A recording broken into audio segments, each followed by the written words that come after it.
Tá no ar, Rodolfo. Olá, começa agora mais uma transmissão de Tutameia, sempre trazendo para você um personagem, uma figura, um homem, uma mulher que nos ajude a pensar o Brasil, a pensar o mundo, para que a gente possa atuar melhor, viver melhor, trabalhar melhor nessa nossa pátria tão querida, nesse nosso planeta tão querido. Ela é Eleonora. Ele é o Rodolfo. E ela é a Conceição Evarista, que nos dá a honra de estar aqui conosco nessa conversa. Hoje vamos falar de literatura, de luta das mulheres, de luta contra o racismo, de cultura, de Brasil, de mundo. A Eleonora vai falar mais, fazer a sua primeira pergunta, como é de nosso costume. Antes eu queria lembrar para você que convidar você para participar dessa nossa conversa, não só mandando seus comentários, mas também levando mais longe as reflexões, a palavra de Conceição, então divulgando entre seus amigos, compartilhando nas suas redes sociais. Essa transmissão, essa entrevista fica disponível para ver, rever, discutir com os amigos no nosso canal de vídeo, o Tutameia TV. É só colocar Tutameia TV, você chega lá. E o nosso trabalho está ancorado no Tutameia, o endereço é tutameia.jor.br. A Eleonora já vai falar, antes eu quero lembrar que a Conceição está aqui em São Paulo, especialmente para a apresentação deste livro, que é uma nova edição do seu Poemas de Recordação, uma edição bilíngue em francês e em português, que vai estar sendo lançado hoje aqui em São Paulo, na livraria Mandarina, a partir das 3 da tarde. O endereço é Rua Ferreira de Araújo, 373, no bairro Pinheiros, na Zona Oeste de São Paulo. É bem fácil de chegar lá. Falei tudo? Eleonora. Conceição, muito obrigada por você estar aqui hoje, nos nossos estúdios caseiros do Tutameia. É uma honra para nós te receber. Conceição Evaristo é uma das escritoras mais, interessantes que eu acho que tem na cena literária hoje no Brasil. Nascida em Belo Horizonte, fez letras na UFRJ, mestre em literatura pela PUC do Rio, doutora pela Universidade Federal Fluminense, poeta, faz ficção, faz ensaio, tem livros aí que a gente leu e gostou muito, Ponciá Vicêncio, Becos da Memória, o Poemas de Recordação, que o Rodolfo acabou de falar, Olhos d'Água, enfim, tem uma produção literária muito legal. E a gente quer conversar hoje com você sobre tudo isso, sobre como é que você está vendo o Brasil, e começar perguntando para você como é que você entrou na literatura. Fala um pouco de você. Bom, muito obrigada pelo convite, pela oportunidade de participação. É bastante inspirador, inclusive, o nome do canal, Tutameia, porque me leva para Minas Gerais, com Guimarães Rosa, e me relembra também outros escritores mineiros. E estando aqui em São Paulo, me lembra muito uma escritora mineira, né, que veio morar aqui em São Paulo, que é Carolina Maria de Jesus. Sim. Então, Tutameia tem a ver com essa memória afetiva que eu trago de Minas Gerais. E relembrando, inclusive, que ler Guimarães Rosa é ler o linguajar mineiro, né? E eu gosto muito esse linguajar mineiro, está muito entranhado em mim. E esse linguajar mineiro é o meu primeiro contato com a literatura. Eu tenho dito, eu não nasci rodeada de livros, eu nasci rodeada de palavras. Então, essa efervescência da literatura oral, não é propriamente assim, é efervescência, mas a dinâmica da palavra, dessa palavra oralizada, dessa palavra que você percebe o sentido, que é um sentido também que é dado pelo corpo, pela expressão de olhar, pelo gesto. Então, este é o meu primeiro contato com a literatura, né? E daí o meu encantamento com a palavra. Então, essa minha vivência, primeiramente oral com a palavra, ela vai me conduzir, ela vai me despertar esse sentido, né, de perceber essa palavra, de agarrar essa palavra, e é isso que me coloca no caminho da literatura. Você sempre pensou em ser escritora? Como é que foi essa... Não, eu sempre escrevi. Desde criança eu sempre escrevi. Na escola, eu estudei numa escola muito boa em Belo Horizonte, que é o Grupo Escolar Barão do Rio Branco. E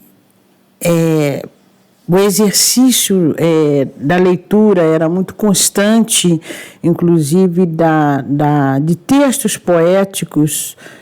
Li muita poesia na minha infância, li muita história, e mesmo a minha família, minha mãe, as mulheres que me precederam, eram mulheres que não tinham esse contato com o texto escrito, mas, ao mesmo tempo, o livro exercia uma curiosidade muito grande.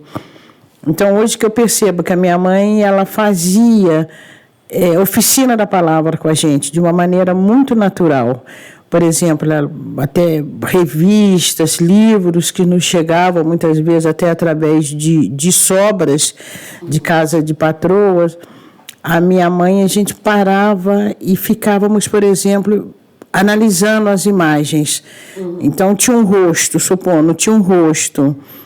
E minha mãe ficava numa brincadeira conosco para analisar se aquele rosto estava triste, se estava alegre, por que estava. Então, a gente ia descrevendo esse material e construindo histórias a partir dali. E, ao mesmo tempo, era um momento de uma afetividade muito grande, porque era uma mãe sentada com 4 filhas, era um jogo. Então, essa construção também desse texto oral, junto a essa construção do texto escrito, essa leitura do texto escrito, que eu já vou ter dentro na escola, e mais tarde também uma das minhas tias vai trabalhar como servente na Biblioteca Pública de Belo Horizonte.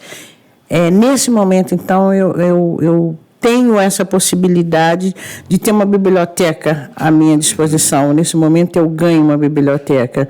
E essa biblioteca, até hoje, ela é na Praça da Liberdade, em Belo Horizonte. Então, eu me lembro que eu ia à biblioteca, pegava o livro e ficava assentada na Praça da Liberdade, lendo. Então, esse momento eu já estava muito envolvida com a leitura e com a escrita. Agora, eu só não sabia o que isso poderia acontecer. Eu não sabia que ali eu já tinha um exercício quase que natural para a escrita, mas jamais eu sabia que eu seria uma escritora. Até porque ser escritor e ser escritora era um desejo nunca vivenciado pelas classes populares, nunca vivenciado por uma menina ou por uma jovem na favela. Era um mundo tão distante. Escritor, para a gente, até é muito interessante que, às vezes, nas minhas visitas à escola e coisa e tal, hoje ainda, nas determinados espaços sociais e geográficos, o escritor ainda é um sujeito morto. Né? A escritora é algo ainda que não existe.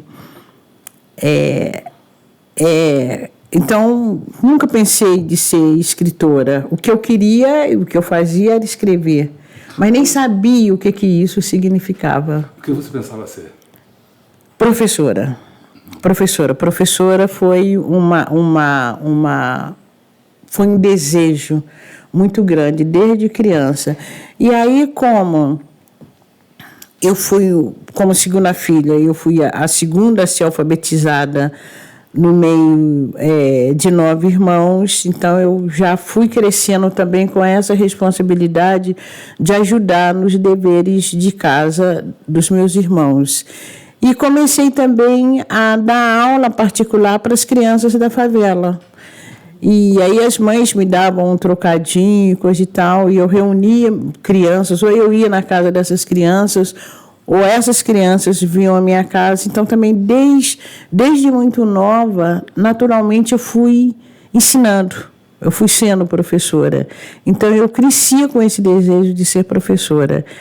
E também, para as classes populares, você ser professora é talvez assim, o último e o primeiro lugar dentro de um anseio mesmo de romper com a pobreza, de ter um outro espaço social. Então, ser professora era um motivo de orgulho, né, e de desejo muito grande. Então, eu sempre quis ser professora. Então, algumas das histórias que a senhora está contando agora, eu estou lembrando, aparecem nos livros, aparecem nas poesias. Conte um pouco da sua produção, essa confusão, como a senhora apresenta no prefácio, acho que é do Becos da Memória, né? Confusão de memória e literatura, e de construção artística, né? Eu sempre quis escrever a ficção como se estivesse escrevendo a realidade. E eu lembro muito até de uma frase do escritor angolano, Pepe Tela, que eu ouvi uma vez numa conferência na UF, e o Pepe Tela dizia: só escreve ficção quem conhece a realidade. E eu digo, eu sempre quis escrever a ficção como se eu estivesse escrevendo a realidade. Eu quero realmente confundir essa ficção e essa realidade. E para confundir essa ficção e essa realidade, eu parto muito, muito ou de uma memória individual ou de uma memória coletiva. Mas eu nunca esqueço que eu estou trabalhando com a ficção, eu estou trabalhando com a literatura, eu estou trabalhando com a arte da palavra. Então, por isso, todo esse cuidado com a linguagem, né? Esse esforço de se apropriar da realidade o mais possível e transformar essa realidade em um objeto ficcional. E isso é muito possível também, porque se você se apropria da realidade, você tem mais ou menos 2 caminhos. Ou você escreve a realidade do jeito que ela é, nua e crua, e é muito difícil você escrever, porque, na verdade, que você assiste uma cena ou que você vive um momento, quando você transforma isso em palavra, já vem diferente. Já vem diferente. E quando você ainda lida com a memória, por exemplo, Becos da Memória, eu tenho dito que Becos da Memória são ficções da memória. E quando você tenta apreender uma memória, um fato que você viveu, por mais que você tenha essa lembrança, há detalhes que fogem. Você já não consegue viver ou descrever ou contar exatamente como o fato aconteceu ou como você viveu aquele momento. E acho que nesse espaço, nessa impossibilidade de você ser fiel à sua memória ou de você reter todos os acontecimentos, ou nessa impossibilidade de você escrever o fato da maneira exata que se deu, eu acho que é aí que está o espaço da ficção. E quando você apreende também uma realidade que te descontenta e você sonha com uma outra realidade, eu acho que aí é o espaço da ficção, né? E aí, por isso, né, a grande verdade, o historiador escreve o que aconteceu. O ficcionista, ele vai escrever o que ele gostaria de ter, né, que tivesse acontecido. E fazer essa confusão entre a memória e a ficção, ou fazer essa ficção entre o que acontece e o desejo que fosse de uma outra forma, ou escrever justamente denunciando o que está acontecendo, isso para mim caminha muito dentro do que eu tenho dito, né? A escrevivência, né? Que é escrita a partir da sua vivência. Nessa sua trajetória de construção do trabalho de escritora, você falou das suas leituras na Praça da Liberdade. Na sua memória, assim, que autores ou que livros foram marcantes nessa sua trajetória? Foram vários, né? Vários livros, se eu for... eu poderia até pensar desde a minha infância mesmo. Por exemplo, no primário, na primeira série primária, há um livro que me marca muito, e acho que esse livro marcou uma geração, pelo menos em Belo Horizonte, que foi A Bonequinha Preta, de Alaide Lisboa de Oliveira. E eu me lembro que eu fui, inclusive, convidada para interpretar, para dançar A Bonequinha Preta, e que para mim foi uma vitória, né? Então, esse livro me marcou muito, A Bonequinha Preta. Depois, a Alaide Lisboa de Oliveira também escreve O Bonequinho Doce. São livros muito, muito presentes, eu acho que até hoje, na literatura brasileira, principalmente mineira. E eu cresci lendo também As Mais Belas Histórias, de Lúcia Casasanta, que eram livros que a gente lia da primeira à quarta série, eram seriados. Então, ali também trazia muitas histórias. Cresci lendo poesias de Olavo Bilac, que vinha nos livros didáticos. Então, esses livros, na minha infância, me marcaram muito. Na minha adolescência, um livro que me marcou profundamente, eu tenho dito muito isso, que foi o Diário de Anne Frank. O Diário de Anne Frank eu li, eu tinha mais ou menos meus 13 a 14 anos, que foi um momento também que eu li O Pequeno Príncipe, né, de Saint-Exupéry. E fui crescendo na minha adolescência também, eu participo de movimento católico, de movimentos de jovens católicos, e aí... Entrou na JOC, né? Entrei na JOC, Juventude Operária Católica, que é onde eu vou ler Carolina Maria de Jesus, que me marcou profundamente. Tanto é que eu tenho um encantamento agora, acho que dia 4, não me lembro bem, mas eu vou estar na 5, vou estar na Mário de Andrade falando sobre o Diário de Bitita, de Carolina Maria de Jesus.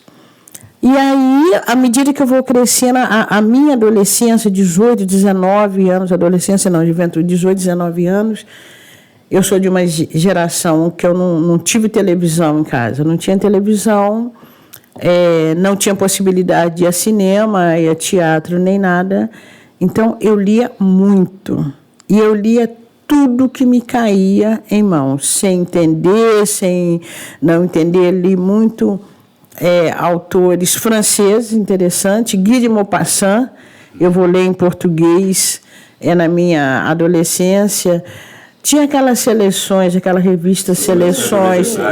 Isso, li muito aquelas revistas Seleções. Não esqueço de um conto que eu li. Não me lembro quem, eu sei que o conto se chamava A Noiva do Autônomo, Autômato, sei lá, Autônomo. A noiva, acho que era autônoma. Autômato, né? A noiva do autônomo. Isso. E li muito aquela revista Seleções, muito. Então, a minha leitura era muito eclética, né? Tudo que me caía em mãos, eu lia. E li tudo de Jorge Amado, na fase comunista de Jorge Amado. Lia e ficava muito impressionada. Um dos livros que me marcou muito nessa fase de Jorge Amado foi o Jubiabá, né? Li tudo de Jorge Amado, como li Carlos Heitor Cone, como li Josué Montello, né? Josué Montello também. Era bem eclética essa leitura. E me lembro que aos 13 anos, eu no ginásio, já pensando a questão racial, porque eu estudava numa turma de 42 alunos, tinham 2 alunas negras, eu me lembro porque eu cheguei para uma professora e falei que eu queria ler alguma coisa sobre negro no Brasil. E essa professora me recomendou a ler Raimundo Nina Rodrigues. E eu li Raimundo Nina Rodrigues, não entendi também muito bem. Aliás, não é uma leitura, é uma leitura que a gente deve fazer, mas também Raimundo Nina Rodrigues, como mestiço, ele também tinha uma linha eugenista, então não era uma leitura que me ajudasse a pensar, né? Ao contrário, pelo contrário, ao contrário. Então eu li tudo, mas ler uma leitura ou entrar em conhecimento, contexto que pudesse afirmar positivamente a minha identidade negra, aí isso vai se dar muito mais tarde. Aí isso já vai se dar dentro do movimento social negro, né? Que eu vou conhecer os autores africanos de língua portuguesa que chegavam no Brasil. Na verdade, quem chegava aqui era Agostinho Neto. O primeiro livro de Agostinho Neto que chega ao Brasil, inclusive com o prefácio de Jorge Amado, que é Poemas da Liberdade, que em Angola é o livro Sagrada Esperança. E aí que eu vou conhecer também os escritores da negritude, que eu vou conhecer também Lima Barreto. Machado de Assis eu já lia, mas sem pensar Machado de Assis como escritor negro, entende? Mas... Essa parte é sempre tirada nos livros. Isso. Não pode ser um grande escritor. Isso. E como é que foi? Bom, vai lá. A senhora começou respondendo, falando dos livros lá na escola primária, nas primeiras... E eu vi um texto que a senhora fala que foi na escola primária que descobriu com mais intensidade o racismo. Sim. E era... Quer dizer, na verdade, quando eu descubro o racismo na escola primária, era uma situação também que era muito ligada à situação de pobreza. Por quê? Porque eu nasci e criei numa favela em Belo Horizonte, e perto da favela tinha Penduraçaia, que hoje tem o Mercado do Cruzeiro na Rua Albita. Era uma grande favela que pegava parte do bairro Cruzeiro, continuava pela Avenida Afonso Pena, que é uma avenida bastante conhecida em Belo Horizonte, e pegava parte do bairro da Serra. E perto da favela, nós estamos falando dos anos 50, perto da favela tinham 2 grupos escolares, que era o grupo Antônio Carlos e o grupo Augusto de Lima. E mais longe da favela tinha o grupo Barão do Rio Branco. E o que acontece? Já naquela época, havia um tratamento diferenciado para essas 3 escolas. As 2 escolas próximas da favela, elas tinham já falta de professores, não havia um cuidado mesmo na entrada da escola, os alunos ficavam ali meio que soltos. E o grupo Barão do Rio Branco, que era um grupo que atingia a elite de Belo Horizonte, inclusive, bem recentemente eu descobri que Frei Beto estudou na escola Barão do Rio Branco, ele foi mais ou menos meu contemporâneo de meus irmãos. Essa escola, ela tinha um outro tratamento, era uma escola muito boa. A minha mãe, sabendo disso, e também porque eu tinha um tio que era funcionário da Secretaria de Educação, era servente da Secretaria de Educação, meu tio Catarino, porque ele tinha sido ex-expedicionário e quando ele volta de guerra ele ganha esse emprego público. O meu tio nos informava que essa escola Barão do Rio Branco era melhor. Então a minha mãe nos matriculou na escola Barão do Rio Branco. Mas aí o que acontecia? Como era uma escola que atendia majoritariamente uma classe média, então a diferença era assim gritante. Aliás, é uma coisa que eu falo publicamente porque eu já tive uma oportunidade de falar rapidamente com o Frei Beto. E o Frei Beto tem um texto dele que ele fez uma vez no aniversário dessa escola. E o Frei Beto disse que não notava nenhuma diferença entre alunos pobres e alunos ricos na escola. A única diferença que ele notava, o único momento, era na hora da merenda, porque na hora da merenda os alunos pobres se encaminhavam para a caixa escolar. E eu tenho a impressão que a gente fala de duas escolas, porque eu observava uma outra diferença, né? E a primeira diferença que eu observava era o apartheid geográfico. Porque os alunos que recebiam medalhas, as classes de melhor desenvolvimento escolar, é uma escola de 2 andares. As classes superiores, no 2º andar, era majoritariamente formada por alunos brancos. E as classes do porão a grande maioria era criança negra da favela e as crianças pobres. Não é que não tivesse alunos brancos também, tinha, mas a grande maioria era marcada pela presença de crianças negras. Ao contrário da classe do 1º andar, que raramente você encontrava um aluno negro. E eu só fui para uma classe do 1º andar na 4ª série primária. E aí eu me senti, né? Eu tinha o status, para mim foi a grande alegria. Passei para a 4ª série, muito bem classificada, então eu fui. E aí era alguma coisa que era perceptível. Eu tinha mais ou menos noção do que acontecia. As classes de cima eram os nossos objetos de desejo. E ali, então, a gente percebeu, quer dizer, os próprios colegas, o que eles chamam de bullying, hoje, na verdade, já era uma manifestação de racismo que a gente vivia desde a infância. Então, a gente era chamado de neguinho da favela, cabelo de bombril, pretinha, macaco. Só que era no momento também que a educação não estava atenta para isso.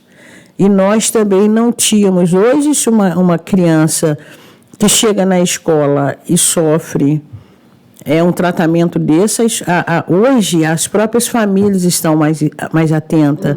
A escola, a educação, inclusive continua acontecendo. Mas hoje você faz, inclusive, uma denúncia, né, contra o racismo. Então, a escola é realmente o primeiro lugar. E ainda no jardim de infância, hoje que eu fico também... Aliás, o meu diploma de jardim de infância é de uma crueldade muito grande, porque é um diploma desenhado e a gente tem uma criança loira no balanço, uma outra criança... Não, aliás, não é a criança loira no balanço. Nós temos umas crianças brincando. E aí, pelo próprio desenho, são figuras muito bem tratadas. No balanço tem uma criança negra que você vê que é uma caricatura. Os traços negros desenhados de uma forma mal cuidada e a criança assim apavorada. Você vê assim a expressão de temor.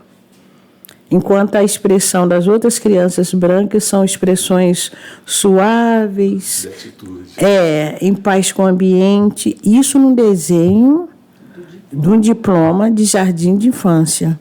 Foi preciso eu pegar hoje, e hoje eu digo, depois de grande, e analisar.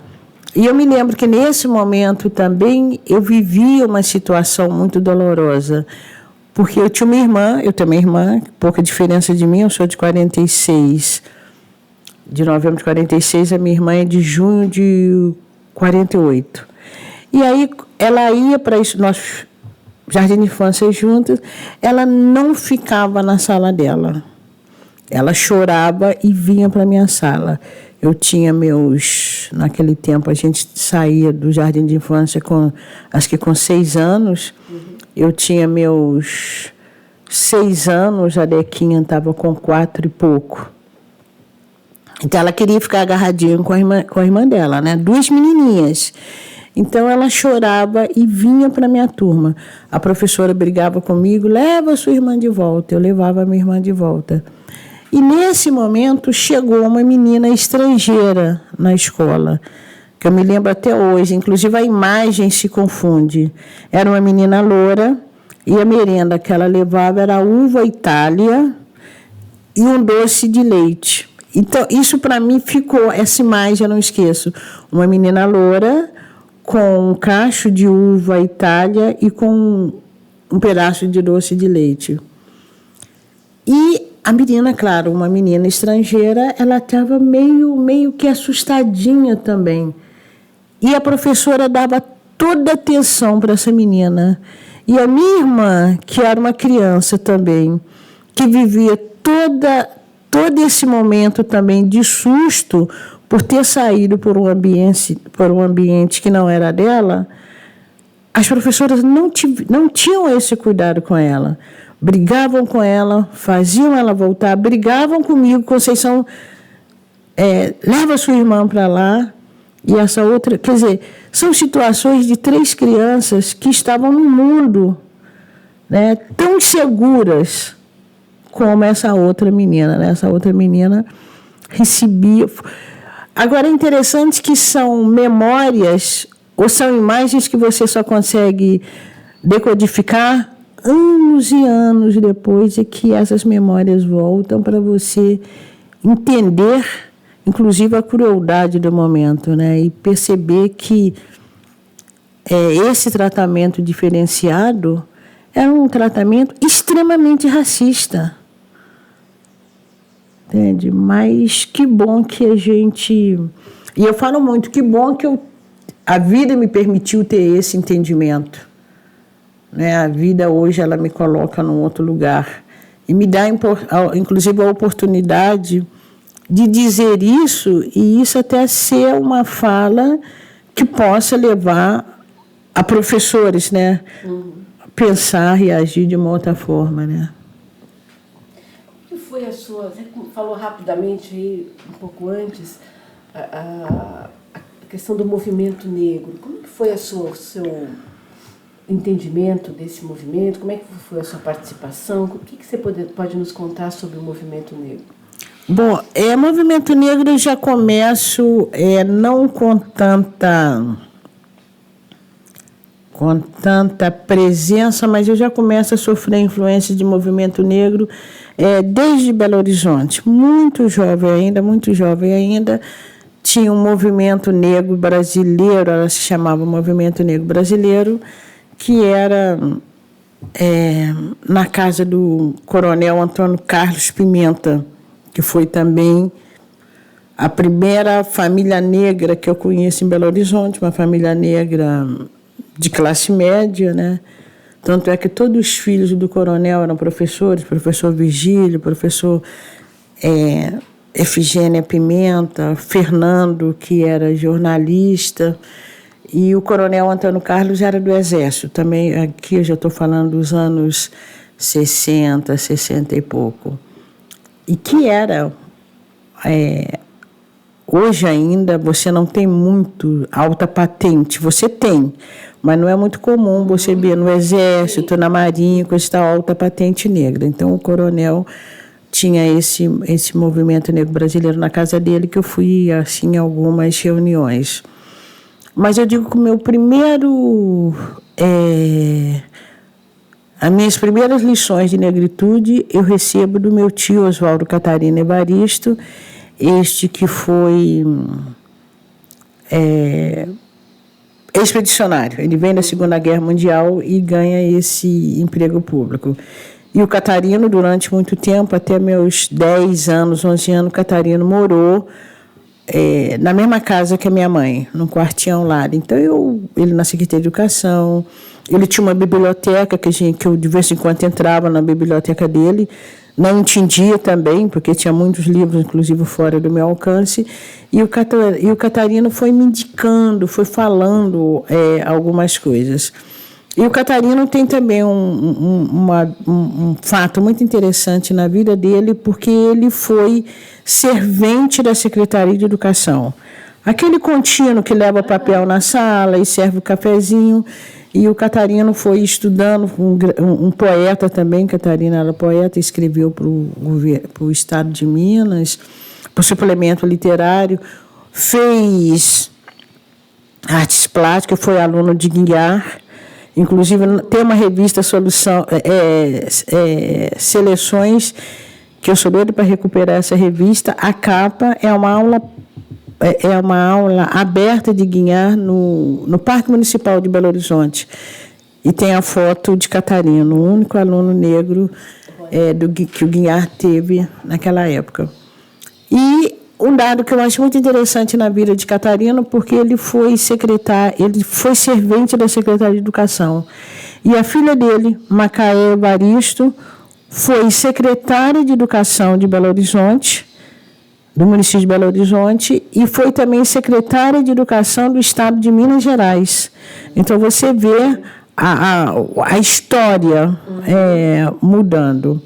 Então, Catarino foi uma das pessoas que me ajudou, que iniciou comigo para pensar a negritude. Aí em Belo Horizonte, eu participo de Juventude Operária Católica, de inspiração católica, mas que me ajudava a pensar simplesmente a questão de classes. Quando eu chego no Rio de Janeiro, que eu entro em contato com o movimento negro e a gente passa a pensar realmente a questão da negritude, né? Isso, nós já estamos nos anos 70, em que a luta pelos direitos civis dos negros americanos já está,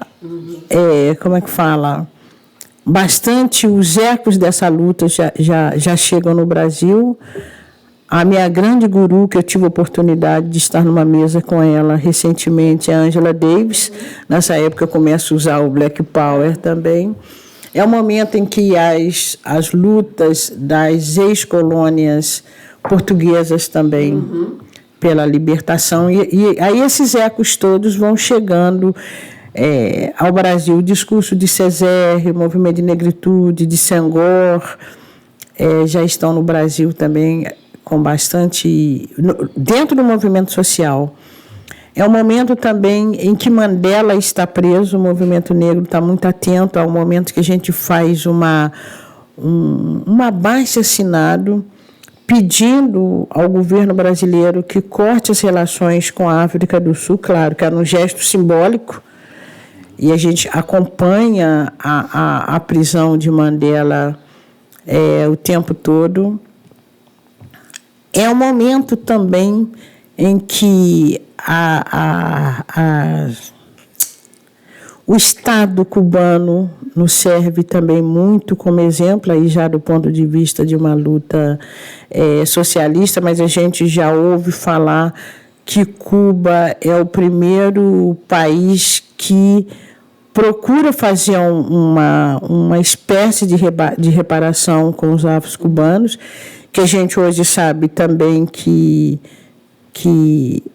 não é tão assim, né? Que os povos diaspóricos, em qualquer lugar que eles estão, eles sofrem uma espécie de exclusão, mesmo num país socialista. Há um esforço, sem sombra de dúvida, né? Porque hoje, quando a gente... qualquer crítica que possa se ter, mas o regime em que se procura uma justiça social tem que passar também pela questão racial. Não se pensa uma justiça racial, porque se a gente sabe que num país pobre ou num país que tem uma grande diferença na distribuição de renda, a comunidade negra é sempre a mais pobre. Isso não há como negar. Então, nesse momento também a gente está escutando, está prestando atenção, né, no socialismo cubano. Já tínhamos ouvido falar de Patrícia Lumumba, né, dos anos 60 ainda. Então, isso vai dando para a gente, na prática, né, uma reivindicação da solução das questões negras.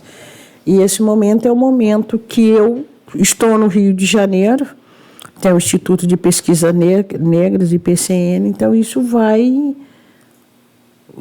me formando, né? Eu sou fruto desse discurso e dessa prática do movimento negro, e é um momento em que se denuncia, né? É um momento em que se desconstrói o mito da democracia racial brasileira. Eu acho que quem esteve atento a essa denúncia, brancos e negros brasileiros, começa a entender que essa democracia racial brasileira é um mito. É o momento também da luta por derrubada da ditadura.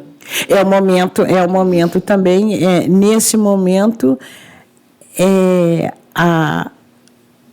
o IPCN, que vai ter o IPCN em Belo Horizonte, no Rio de Janeiro, a Casa Dandara em Belo Horizonte também, outros espaços dessa luta do movimento negro vai ser muito camuflada como movimentos culturais. Né? Então, você se aproveita da festa e da cultura, mas é ali também que você vai também discutindo outros assuntos, ou pensando na realidade brasileira, inclusive nessa falta de liberdade que vivemos no momento. E que é, ao mesmo tempo, uma experiência que as populações... hoje tem uma série de termos, né? As populações marginalizadas ou as populações periféricas, mas sempre as populações minorizadas pelo poder. A gente sabe que essa luta, né? E aí eu vou falar a frase de Angela Davis, que é um dos livros dela que está publicado no Brasil: a liberdade é uma luta constante.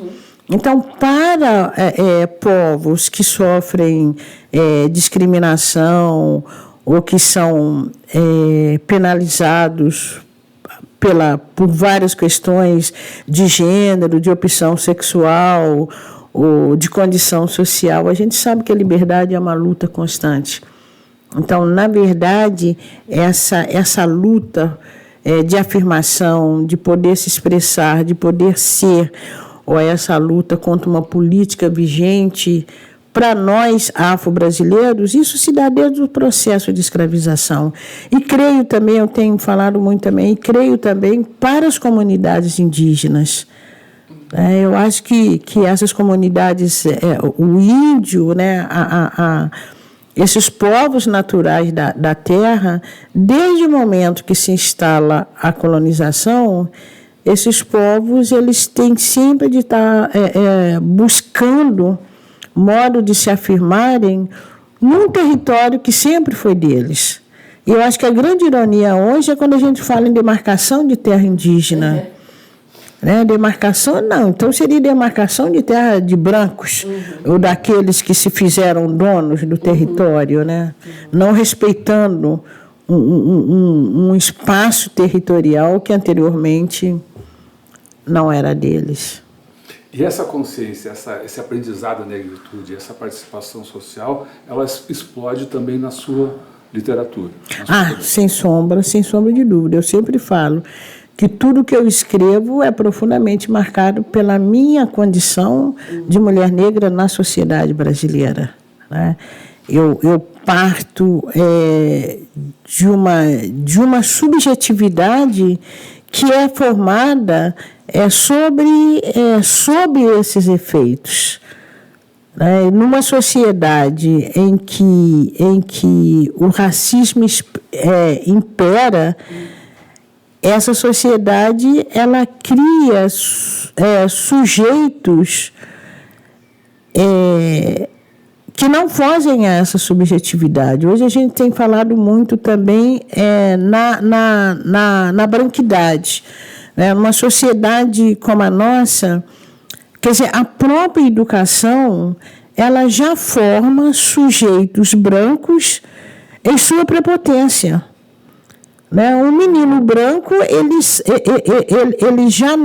já é criado sabendo do lugar de mando dele, sabendo que ele ocupa uma posição diferente. Como o menino negro também já nasce, já experimenta isso desde a infância. Entende? Então, é pensar também, não só até que ponto uma sociedade, até que ponto o sujeito branco, homem e mulher, até que ponto também ele já é formado para exercer o racismo. Não é? Tanto é que é muito difícil, às vezes, você discutir o racismo com as pessoas brancas, porque elas não têm consciência. Entende? Elas acham, não, mas eu tenho um amigo preto, eu rio, sei lá, eu convivo, eu vou ao samba. No Rio de Janeiro é muito isso. O fato de um branco gostar de um samba não significa que ele não seja racista. Entende? Então, essa subjetividade desde a infância, né, como o sujeito é criado. Então, eu falo, a minha literatura ela é marcada pela subjetividade de uma pessoa negra que é criada dentro desse sistema, das relações raciais perversas que nós vivemos. Porque não é explícito. Até bem pouco tempo.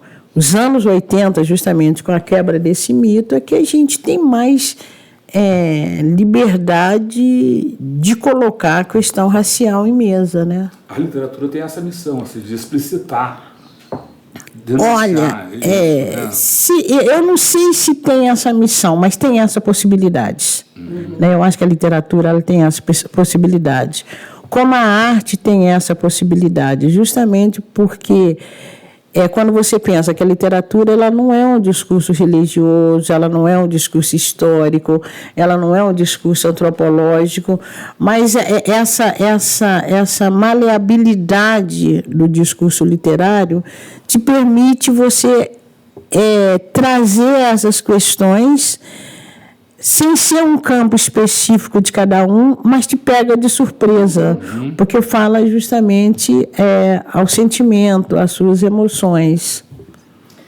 Você estava falando do movimento negro, e a gente teve, nos últimos anos, alguns avanços. Claro que a questão do racismo estrutural é uma questão que está longe de ser bem encaminhada, mas houve alguns avanços. O próprio sistema de cotas, a gente está vendo a universidade hoje com uma presença negra muito mais forte, né? Nas artes, na própria literatura, tem... como é que você está vendo o momento de hoje? Porque a gente está tudo aqui meio apavorado com tudo que está acontecendo e o retrocesso. Como é que você está vendo essa situação hoje e os impactos para a maioria da população que é negra? Olha, eu acho que o que foi feito até hoje, mesmo que nesse momento exato a gente receba um balde de água fria, eu acho que não tem retorno. Eu acho que não tem retorno. Eu acho que há um momento que a gente pode, talvez, tem um momento que a gente tem aí, eu vou dizer um termo bem mineiro, você tem que assuntar em volta. Você tem que tentar comer pelas beiradas. É um momento, talvez, que você não possa ir de peito aberto. eu gosto muito de usar a metáfora do jogo da capoeira. E é consciente que eu uso isso. É para usar de dados culturais nossos, de dados culturais negros, para medir, para avaliar, para teorizar, inclusive, o momento presente. No jogo da capoeira, quando o corpo recua, a gente observa o jogo de capoeira, quando o corpo recua, ele não está fugindo da luta. Ele recua, ele potencializa, e quando ele volta, ele pode pegar o outro de surpresa. Então, o recuo não significa desistência.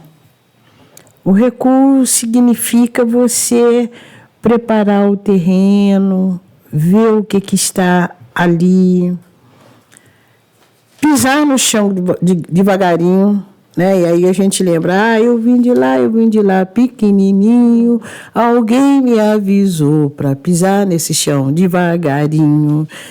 Talvez a gente tenha de pensar em situações assim. Há um dito popular que eu gosto muito também: fingir de morto para enganar o coveiro. Eu acho que a gente tem que pensar assim. E aí, se a gente quiser teorizar segundo quer dizer, eu falei da gente pensar a partir de uma prática negra, a partir de uma prática das culturas negras no Brasil, que é o jogo da capoeira. Trouxe, né, um dito popular: fingir de morto para enganar o coveiro. E se a gente quiser também pensar essa situação teorizando a partir de uma perspectiva europeia, a gente pode pensar em a história do cotidiano, Michel, até o final eu lembro. Eu gosto muito quando a história do cotidiano. Quem é o autor da história do cotidiano? Fala. Michel de Certeau. Quando Michel de Certeau, no livro dele, justamente a história do cotidiano, ele mostra a diferença entre tática e estratégia. Ele vai dizer que a tática é a arma do fraco, e ele vai explicar por que é a arma do fraco. Ele diz que a estratégia é quando no enfrentamento, na luta, a estratégia dá tempo de você avaliar as armas do inimigo. Então, mais ou menos isso. Se o inimigo está preparando para te atacar, se você sabe que ele tem 500 canhões, supondo, você fala, então eu não posso ir com 500 canhões, eu tenho que ir pelo menos com o dobro. Aí você vai com o dobro. Se ele vem pela esquerda, você já posta a sua defesa na esquerda, porque você sabe que está vindo de lá, né? O da direita, né? O da direita, né? Então você já se posta ali. Você tem tempo, a estratégia, você tem tempo de elaborar a sua defesa. Então, você está lutando de igual para igual. A tática, não. A tática, você resolve o combate na hora do jogo. Então, é no campo do inimigo que você se resolve. A história dos afros brasileiros, para mim, é muito essa história. A gente não sabe em que momento a gente está sempre pisando sobre ovos. E eu gosto de lembrar muito o próprio processo de escravização. Era dentro da Casa Grande que o preto velho, a mãe preta, podia escutar tudo que se passava na Casa Grande e ir lá para a senzala dizer, o senhorzinho vai viajar agora, ele vai ficar, 15 dias fora. Então, aproveita aí, elaborem, façam aí o plano de fuga e não sei quanto de vocês, ou não sei quanto de nós vamos fugir para os quilombos, já que esse processo era o processo de punição, de falta de liberdade, de privação de liberdade o tempo todo. Então, é pela tática e não pela estratégia, justamente, porque a tática é a arma do fraco. A tática é aquele que está numa posição de perda. Então, talvez é isso que a gente tenha que pensar, né? Quais serão as nossas táticas? E também acreditar que os avanços que nós fizemos, mesmo tendo sido ainda em terreno movediço, e aí você falou das cotas, hoje a quantidade de, não só a quantidade, mas a qualidade de alunos afro-brasileiros que acessaram os cursos superiores, a quantidade de professores que puderam fazer concursos que estão nas mais diferenciadas universidades brasileiras, embora nós tenhamos ainda um número muito pouco de docentes negros. Mas essas pessoas, elas estão antenadas. Uma vez elas tendo conquistado esses espaços, e se elas são pessoas que estão comprometidas com a coletividade negra, e eu acredito que são muitas, essas pessoas elas começam a revolucionar dentro dos seus espaços de trabalho, dentro dos seus espaços de estudos, né? Hoje o que a gente vê, por exemplo, de reivindicação de uma bibliografia negra, entende? A quantidade de pesquisa, eu mesmo conheço vários, né? Eu ainda brinco, eu adoro ser objeto de pesquisa. Adoro ser objeto, né? A quantidade de estudos, né? TCCs, mestrados, doutorados, né? Sobre a minha obra, não só sobre a minha obra, mas sobre a obra de vários escritores negros. Por exemplo, no campo das letras, esse currículo está sendo modificado, porque esses alunos que entram pelas ações afirmativas, esses alunos reivindicam também outras leituras. Então, eu acredito que, com todo o temor que a gente tem nesse momento, mas a coisa vai continuar. Eu acredito que... O que não tem volta? Você falou, não tem volta. Esse processo não tem volta. Esse processo que a gente já atingiu, já discutiu, já efetivou-se, entende? Como é que você define esse processo? Assim? Como eu defino... não tem volta o quê? O que você... Por exemplo, não tem volta. Esses alunos que conseguiram acessar as universidades através das ações afirmativas, não há como expulsar esses alunos. Entende? Ou esse desejo, essa perspectiva também... Hoje, quando as ações afirmativas foram discutidas tão intensamente com seus prós e com os seus contras, essa juventude que está aí e que não acessou ainda a universidade, hoje ela sabe que ela tem direito. Então, mais cedo ou mais tarde, isso vai acontecer. A gente sabe que esse processo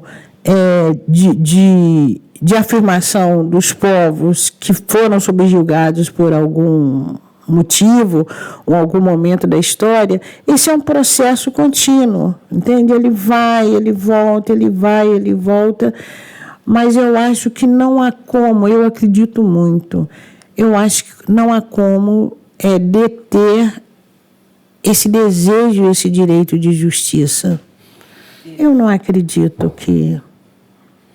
Não há como. Eu acho que esse é um movimento que traz dor, que traz tudo, mas eu acho que, do mesmo jeito que a injustiça faz parte do processo da evolução da humanidade, a justiça também faz parte.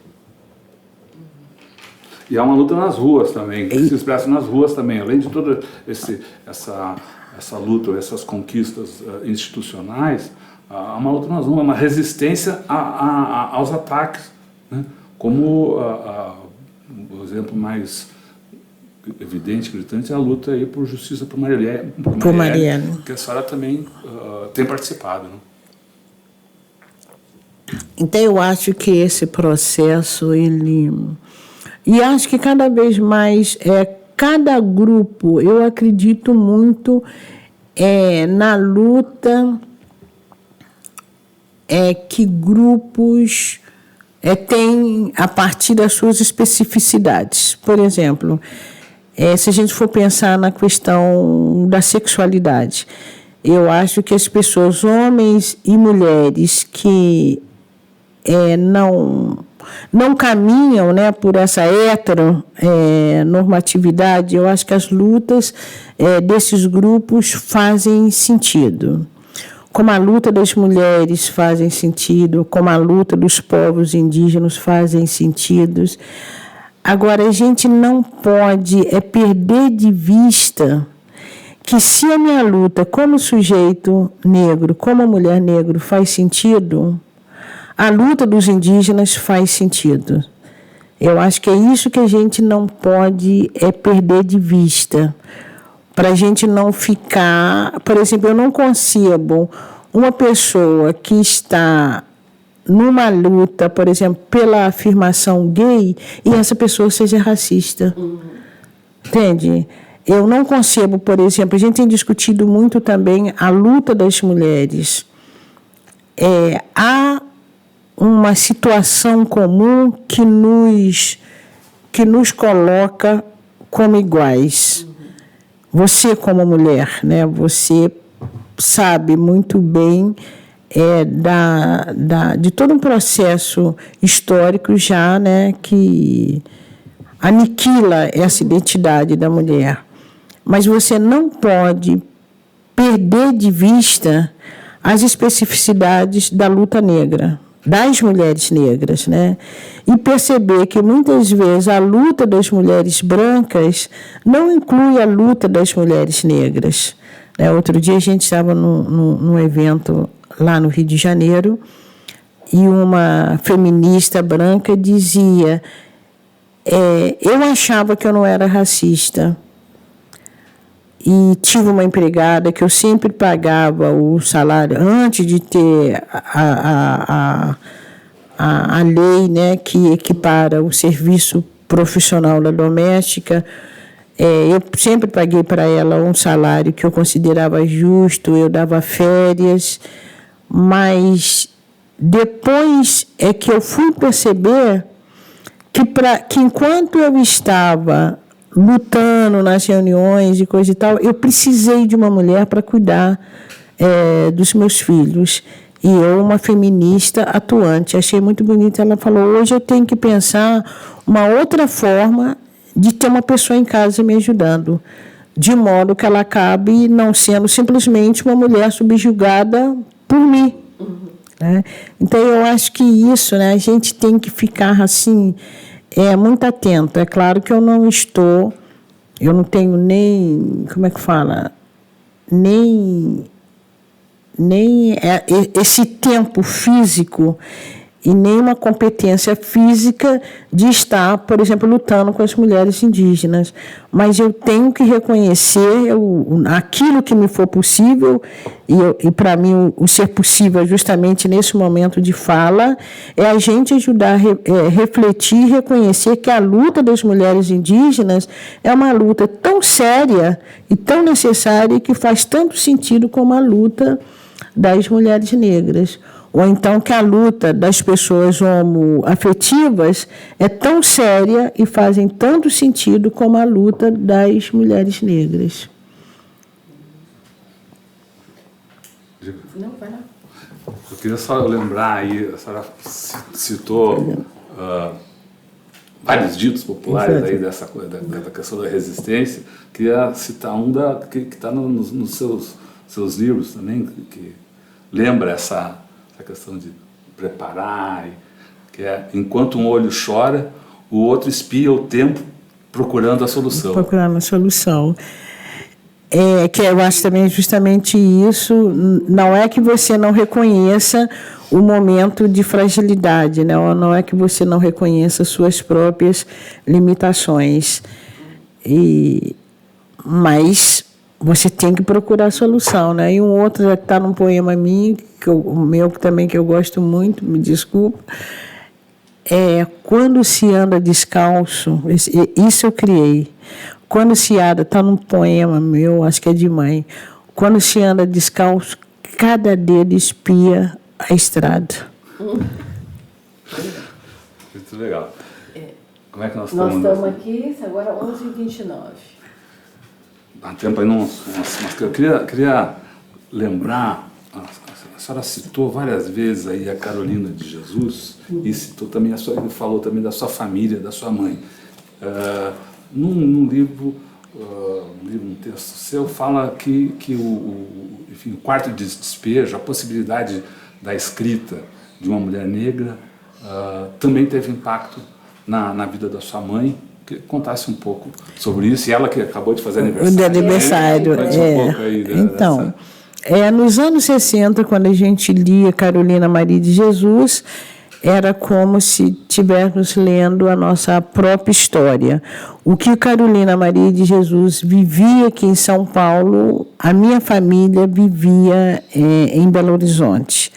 As mesmas formas de sobrevivência, o mesmo conhecimento da fome a gente tinha de Carolina. Então a gente se sentia mesmo com o personagem de Carolina. E anos mais tarde, muitos anos mais tarde, a minha mãe resolveu escrever um diário, e que ela tem esse diário, e acho que há 2 anos atrás, não sei se 2 ou 3, no centenário de Carolina Maria de Jesus, houve um grupo de mulheres negras e a gente pensou de publicar esse diário da minha mãe. Mas minha mãe é super tímida, não quis, e eu falei, a gente não desobedece uma velha. É um texto dela, ela não quer que publique, e o texto está conosco. E foi muito impactante, porque o engraçado é que a gente fazia uma espécie de sarau de leitura.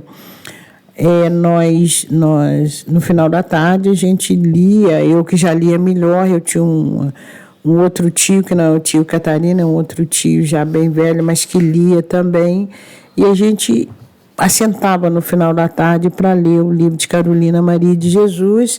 Minhas irmãs leram, então isso marcou muito, e eu tenho uma deferência muito grande por Carolina Maria de Jesus, porque pela coragem dela e pelo desejo dela de se apropriar da escrita, pelo desejo dela de se pronunciar como escritora, no momento que está escrevendo Clarice Lispector, Nélida Pinhon, Jorge Amado, e ela não tinha dificuldade nenhuma de se colocar tão escritora como eles.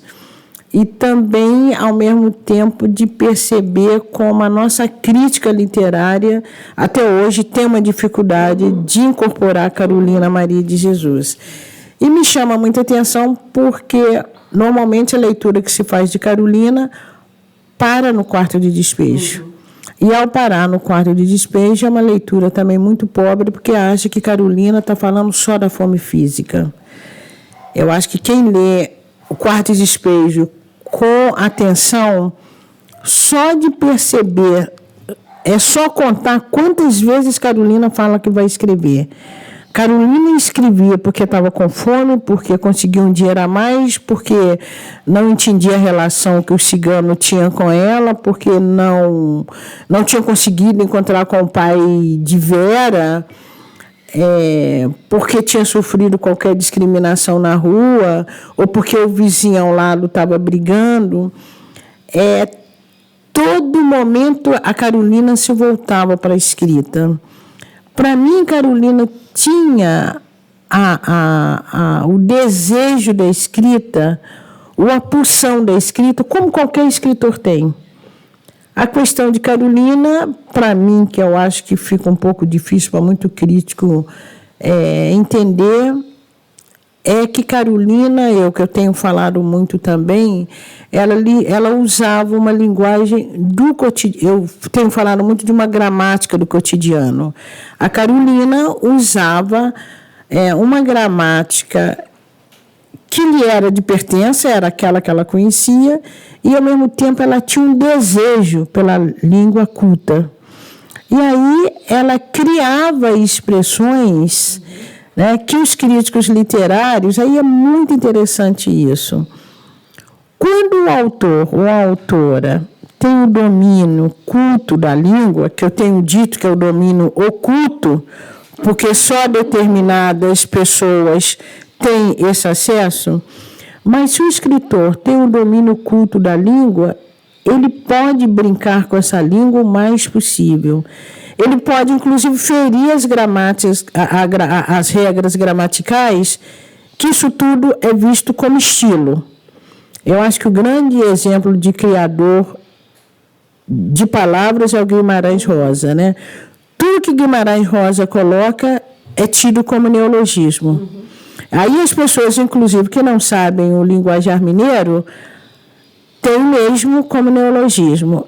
Inclusive, esquecendo que Guimarães Rosa saía com gravador pesquisando a fala do interior de Minas. As pessoas põem tudo por conta de neologismo e desconhecem que muitas palavras que Guimarães Rosa leva para os seus textos são palavras faladas no interior de Minas. Então, Guimarães Rosa, como tinha competência da língua, competência da norma culta, tudo que ele faz é neologismo.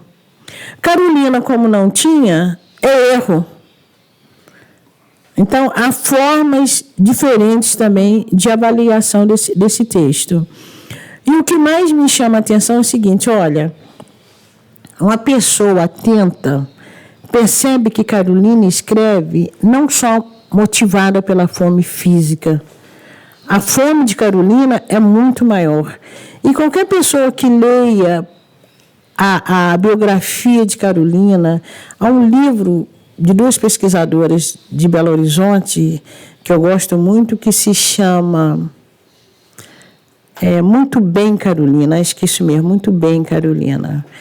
E aquele livro retrata qualquer pessoa, quem lê o Diário de Bitita, vê que Carolina é um ser errante. Carolina é uma mulher que não teve espaço, né? Nem entre os dela e nem entre os de fora. Carolina lida o tempo todo com a solidão, e a solidão existencial. Por que as pessoas leem Clarice Lispector e percebem que Clarice Lispector está falando de uma solidão, está falando do drama da existência humana, está indagando isso na literatura e não percebem isso de Carolina? Entende? Eu acho que é uma impossibilidade de perceber o sujeito humano que está ali atrás da escrita. Por quê? Porque é um sujeito pobre? Porque é um sujeito negro? Porque é um sujeito que não tem a competência da língua? Então, eu acho que falta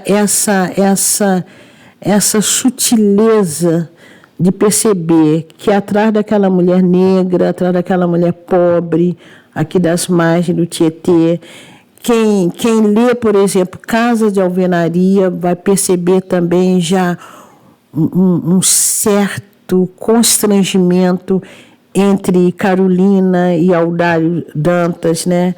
Percebe, inclusive, o desejo de liberdade, de não comando de Carolina. Carolina é uma pessoa que ninguém segurava, entende? Mas aí, o que em determinados escritores, que comportamento de determinados escritores, esses comportamentos são vistos como personalidade do escritor, como mesmo gestos excêntricos, mas são gestos diferentes, gestos que chamam a atenção. Em Carolina foi visto como falta de educação, como loucura, entende? Como se ela também não pudesse ter as suas excentricidades, né? O seu direito de ser um sujeito diferenciado.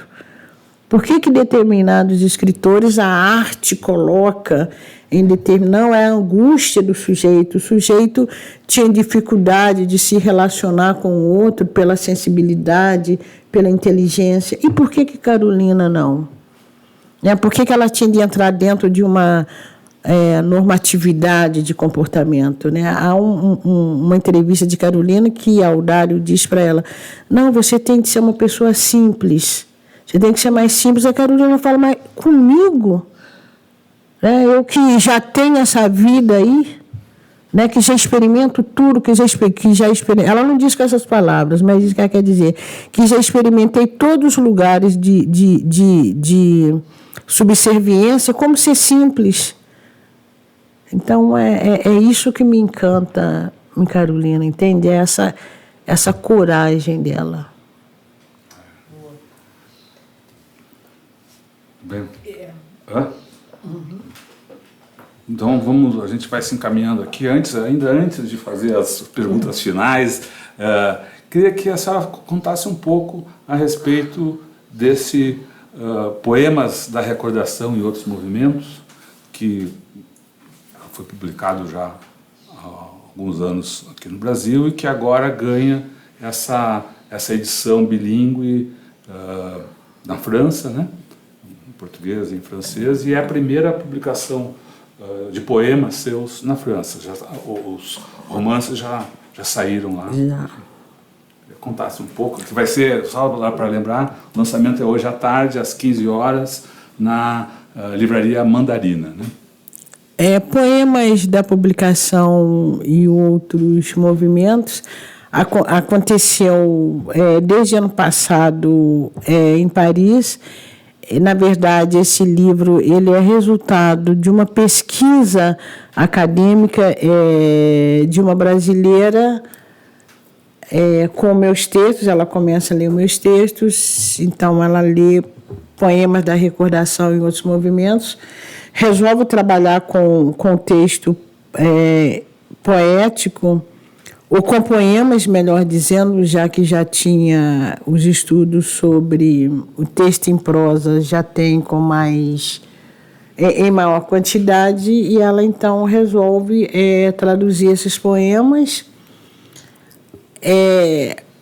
Aí o livro é apresentado por uma editora que me deixa muito feliz, né? Que é a editora Defam, que publica mulheres do mundo inteiro, inclusive do Brasil, a mesma casa que edita Clarice Lispector, Nélida Pion. Então isso significa que eu estou muito bem acompanhada. E é um trabalho que me agrada muito, porque essa edição de Fama ela é distribuída para o mundo inteiro. E me chama também muita atenção, porque é uma poesia também profundamente marcada pela minha condição de mulher negra, de brasileira, e como tem conquistado o público francês. Então, nesse sentido, a gente tem falado muito com a Isabela, que é a que faz o prefácio. A Isabela tem me ajudado muito a pensar nessa literatura mundi, né? Nessa literatura que pode nascer de experiências específicas, mas que é uma literatura que consegue convocar outros leitores e outras leitoras muito própria ou muito característica da arte, né? Porque se a gente pensa que a arte são criações que rompem, né, fronteiras pessoais, fronteiras nacionais, para ganhar sujeitos em mundos totalmente diferentes, Poemas da Recordação e Outros Movimentos têm conquistado esse público bastante diferenciado, né? E isso me deixa, sem sombra de dúvida, muito feliz. Legal. Bom, eu queria aproveitar ainda um tempinho para colocar uma questão, voltar um pouco a uma questão política, que colocada pela Kátia Klassen, que está nos assistindo. Está nos assistindo agora. Então, ela volta para aquelas questões identitárias. Ela pergunta: a senhora acha que as questões identitárias podem nos afastar como sociedade? E pergunta: a questão do trabalho não nos colocaria a todos debaixo de um guarda-chuva maior? A questão do trabalho? a discussão, a luta de classes versus lutas identitárias, se elas dividem, se podem ser todas ficar dentro de uma mesma luta geral da sociedade contra a opressão, enfim. Olha, eu não acho que as lutas identitárias possam nos afastar, não. Acho que não. E, sem sombra de dúvida, por exemplo, na questão do trabalho, se a gente for pensar nas lutas de classe, a gente sabe que a gente tem um processo de lutas de classe, ou uma divisão de classes que, sem sombra de dúvida, nos marca a todos nós. Mas o que a gente não pode deixar de pensar, isso para mim, eu não abro mão de pensar nisso, por exemplo, sendo bastante explícita, a questão racial, assim como a questão de gênero, ela é uma questão que ela atravessa e que ela está conjugada e que ela está presente na luta de classe. Quer dizer, quando você pensa numa sociedade em que os homens brancos ganham mais do que as mulheres, que as mulheres brancas ganham mais do que os homens negros, e que as mulheres negras estão, em termos de salário, no patamar da sociedade brasileira, na base da sociedade brasileira, eu acho que aí tem uma questão que não é só a questão da luta de classe. Nós sabemos que a sua condição de gênero e a sua condição étnica, ela marca também determinadas, ou ela marca, te marca como sujeito. Na questão de classe, às vezes algumas pessoas dizem assim, não, mas há branco pobre. Há branco pobre, a gente conhece que sim, que tem branco pobre, sim. Mas, numa situação, mas o branco pobre, tem branco que nasce na favela, tem branco que nasce na favela e que vive na favela. Mas a possibilidade de ascensão social de um branco pobre que nasce na favela é muito maior do que um negro pobre que nasce na favela. As oportunidades são maiores, sim. Isso é, assim, perceptível. Se duas pessoas forem concorrerem a uma vaga de trabalho e que essas pessoas tenham a mesma competência entre um branco e um negro, por causa do nosso racismo, é mais provável que esse branco seja escolhido, tendo os dois a mesma competência. Então, não há como dizer que a sua condição étnica não interfere. Então, não é só uma questão de lutas de classe, entende? Não é só uma questão de trabalho. Nós não podemos perder de vista essa interseção de gênero e de raça. Você está entendendo? Você como mulher branca, eu como mulher negra. Nós podemos ter a mesma competência, mas numa vaga de trabalho é muito mais provável, entende? Enquanto as pessoas brancas também não perceberem isso, e aí a gente tem falado muito no privilégio de branco, enquanto as pessoas brancas não perceberem que a cor da pele tem uma influência, marca as suas possibilidades como sujeito na sua ascensão social, aí fica difícil. Então, essa questão identitária, né, essas lutas identitárias, elas fazem sentido. Eu não acho que elas separam, não. Eu acho que os grupos têm que lutarem. Eu acho que elas só separariam se não fizessem sentido. Elas fazem sentido. Eu acho que as pessoas precisam serem um pouco mais atentas, ou serem até um pouco mais corajosas ou mais sinceras em suas próprias lutas para perceber, entende? Que faz sentido. Entende? Faz sentido, sim. Por isso, tantas ações reivindicativas desses grupos que são historicamente destituídos mesmo dessas possibilidades, né? E não precisa das pessoas fazerem grandes estudos, né? Você olha a televisão, você procura diretores. Vamos partir das áreas de lazer. Você procura diretores negros. Hoje você vai ver uma presença maior de artistas negros em novelas. Mas, mesmo assim, você ainda pode contar que artistas negros estão aí. Você procura docentes negros, você procura reitores negros, você procura diretores de grandes empresas negros, você procura jornalistas negros, né? Gente, você procura juiz negros. Então, há alguma coisa no Brasil que não que ultrapassa lutas de classe.